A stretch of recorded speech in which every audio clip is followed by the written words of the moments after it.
Hello and welcome to Wenta's Action Zero Bronze Taster webinar on climate scenarios. My name is Michael Martin. I'm head of Net Zero and the advice team at Wenta. And I'll be taking you through the next 30 minutes as an overview of some of the content that you will be able to access through the Action Zero Silver level of membership. And thank you for taking interest in looking to do what you can to run a more sustainable venture, to be looking at potentially reducing carbon emissions. The content that has been created has been provided precisely to make it more accessible for smaller ventures, social enterprises and charities. This particular taster overview is to provide an indication of the sorts of scenarios that climate scientists envisage based on what would be happening if we are able to keep global warming to 1.5 degrees Celsius above the pre-industrial revolution era, and what those scenarios potentially could be looking like if that isn't the case, up to 4 degrees, and summarizes some of the learning around climate change and why there is an urgency for doing something environmentally positive. And of course, the remainder of the content that we have is geared to also economic drivers. We're well aware that for some of you, there can be pressures if you're in a supply chain to larger organizations where they're asking you to produce not just a tick to have you got an environmental policy, but actually a carbon footprint, an action plan, and demonstrating the steps that you're taking to run a greener venture. And so we're here to support you with all of that through the Action Zero initiative. And that includes the opportunity to book in with us on a one-to-one basis. Bronze level is, of course, free. Depending on where you are in the country, there are options there for free access to silver and gold, though heavily subsidized by Wenta, again, depending on the area that you're in. And we look forward to helping you explore things further and to be taking sorts of actions that ultimately will benefit all of us. So I'll be showing you a short selection of graphs and charts, providing a little bit of context. And the most important thing here is, although some of this may seem quite daunting to try to address, quite sobering actually to be exploring, what we're here to help with is the practical steps, its relevance for you in running your own business or social enterprise or charity, and also for your teams if you have them, and playing the part really that we can do with such responsibilities. So I won't be talking over everything that you will see on screen. I'll give you a few moments to absorb the information. And then I'll talk around it without death by PowerPoint and repeating everything that you see, although some of these are just charts and graphs. You'll receive a copy of the recording, and good morning, good afternoon, good evening, wherever you may be if you're watching the recording, as well as a copy of the slides if you would like. Okay, so here's our first one.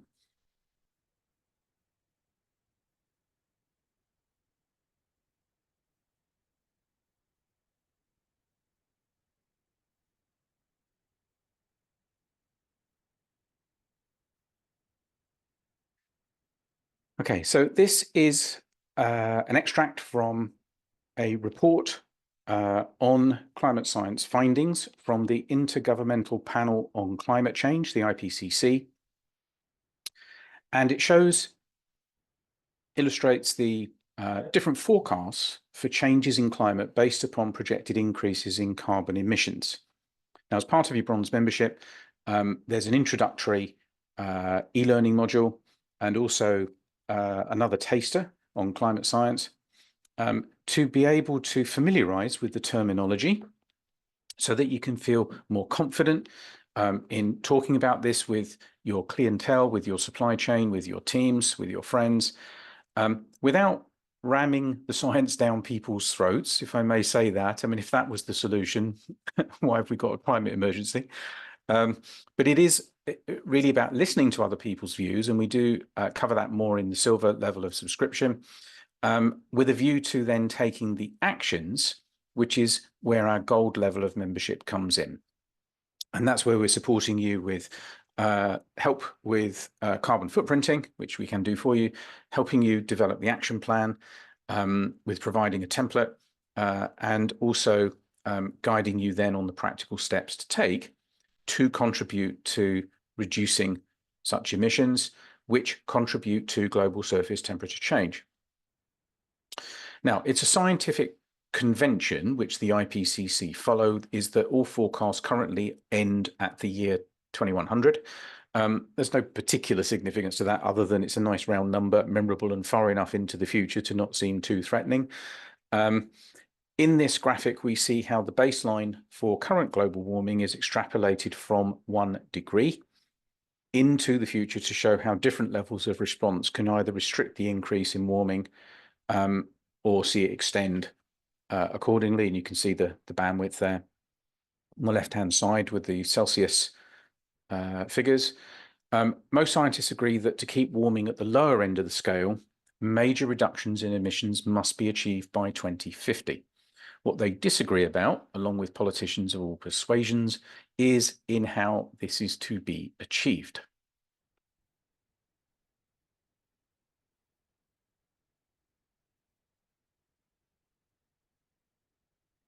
Now, the planned reductions in carbon emissions are not yet aligned with the science.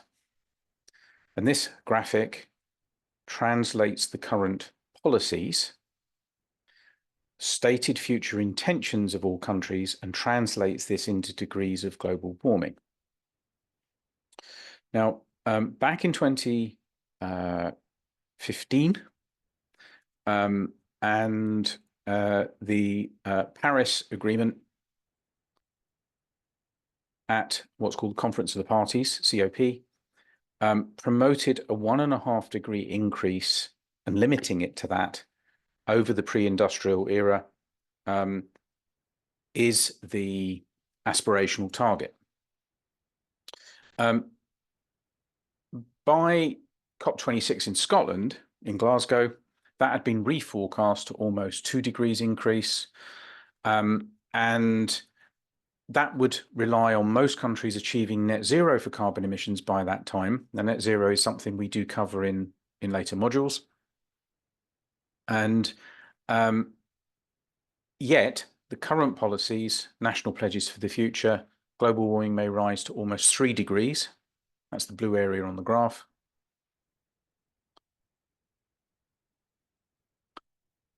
If all nations fail to attempt or achieve their reduction in carbon emissions, then the projected outcome is 4 to 5 degrees of global warming, which is the grey area that you can see on the graph.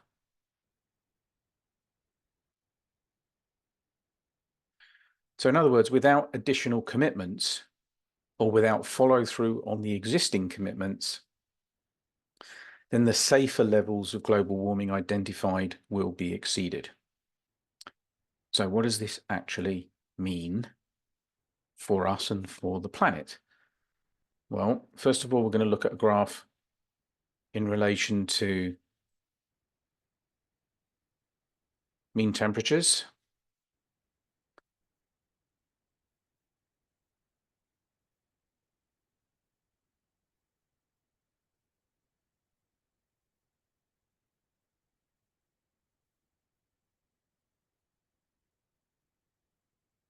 And what this shows is that small changes in global warming can have significant impacts.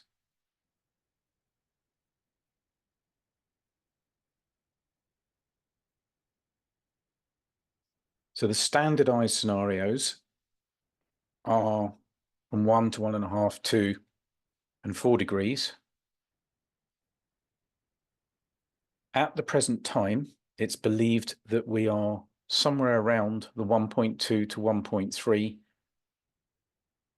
mean temperature, although last year, 2023, was the first time in recorded history that the overall for the year, for that 1 year, was at 1.5 degrees Celsius above pre-industrial levels. Now, 1 year on its own does not necessarily, in an absolute sense, indicate that that's it now, it's going to stay there for the next few years and will continue to rise, because the cycles and patterns, and you may have seen this from the other taster webinar and information that we share with the introduction to Action Zero,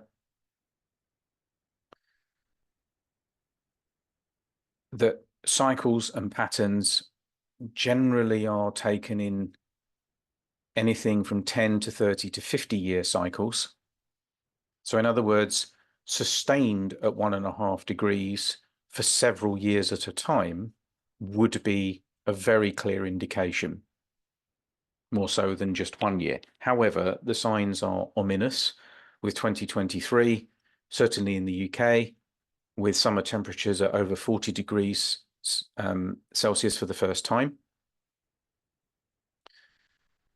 Unusual weather patterns. What we're looking at then is the intensity and frequency of the unusual weather patterns, which we'll look at more in a moment. But what the map demonstrates here is that warming will not be uniform across the globe. Although as we approach 4 degrees or higher, those differences are likely to become less significant and the impact truly global.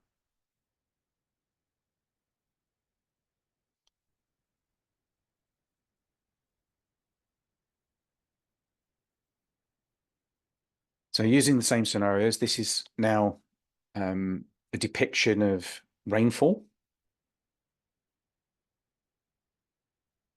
Different regions can go up and down with the results less uniform. So some regions will get increased rainfall and storms, others will experience less frequent rainfall and therefore drought. And it then becomes, as we explore in the silver content, a case for how we adapt and also what we can do to mitigate these changes. So the IPC has been providing future scenarios for several reports over the last 10 years. As the science firms up, we learn more about how climate change occurs.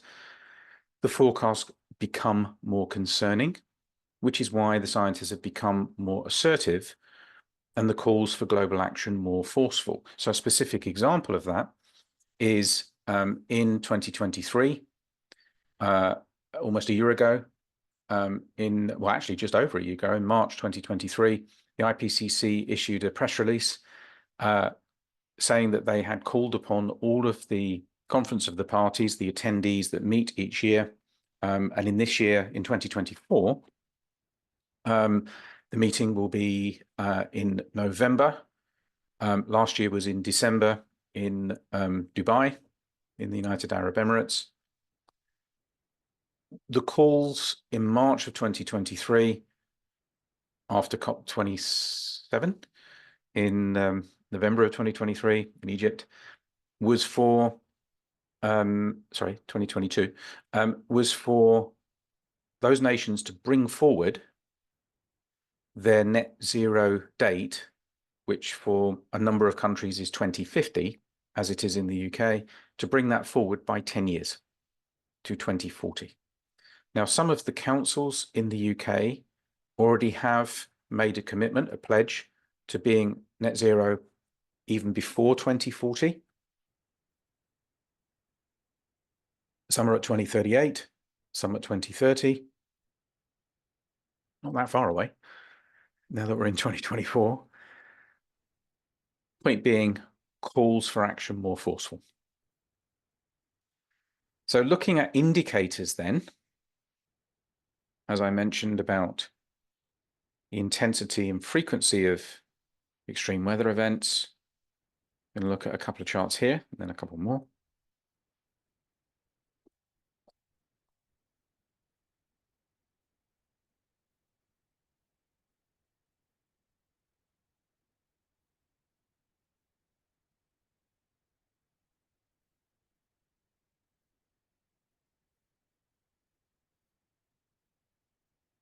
So the general classification of occurrence for extreme weather events is usually in 10-year and 50-year cycles. A 10-year event is generally less extreme than a 50-year event. So this is about heat waves, this particular comparison. So what the forecast is saying is that the 10-year event is 9 times more likely to occur at 4 degrees rise in global warming. So instead of occurring every 10 years, it might now be every year if it was at 4 degrees. Now we're currently somewhere between 1.2 and 1.5. So there's already, fair to say, somewhere around a 3 to 4 times likelihood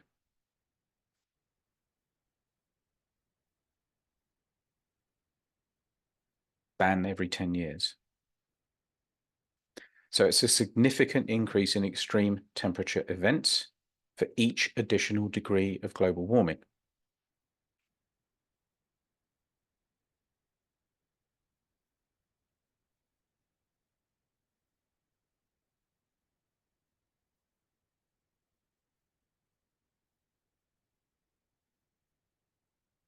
And here we can see again, precipitation, that's rainfall. And then the other chart on the right is droughts, how more frequently they're likely to occur.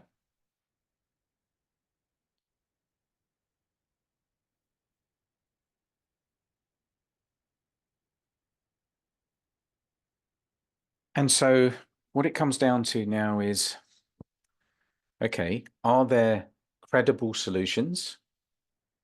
Are there actions that we can take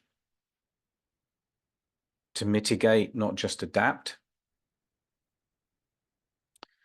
And so again, looking at expertise, commentators on this, I will be sharing a few reference sources.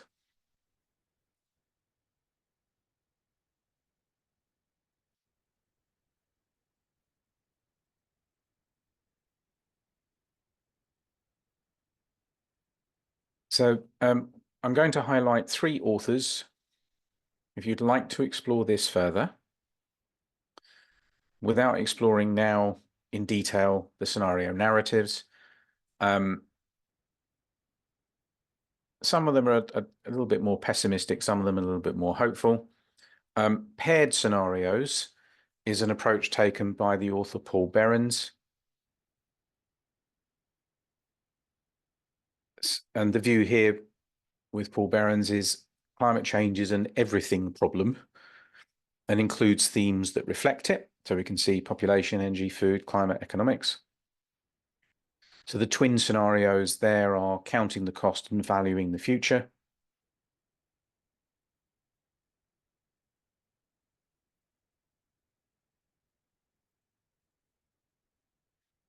Another example is by the author Mark Linus. A bit more of a somber read, this one. The point, though, of the different scenarios is to make us think about how the decisions we make today can affect climate and the world of tomorrow. And the challenge is to stop the temperature dial while we still can. The third of the 3 is by Professor Mark Maslin.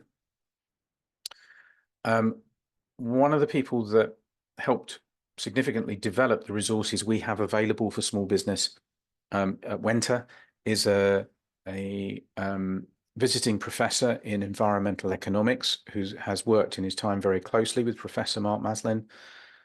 And this particular account is generally thought to be a more proactive, more positive take. And the scenarios,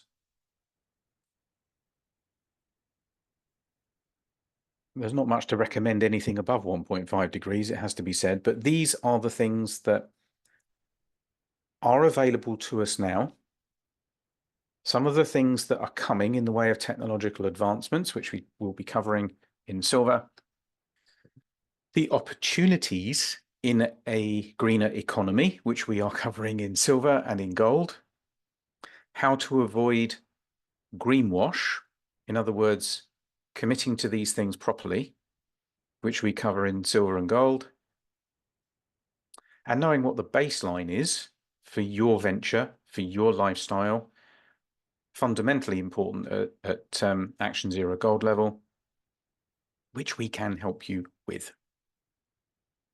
So that's a taster of some of the content that you can access as part of progressing your subscription, your membership.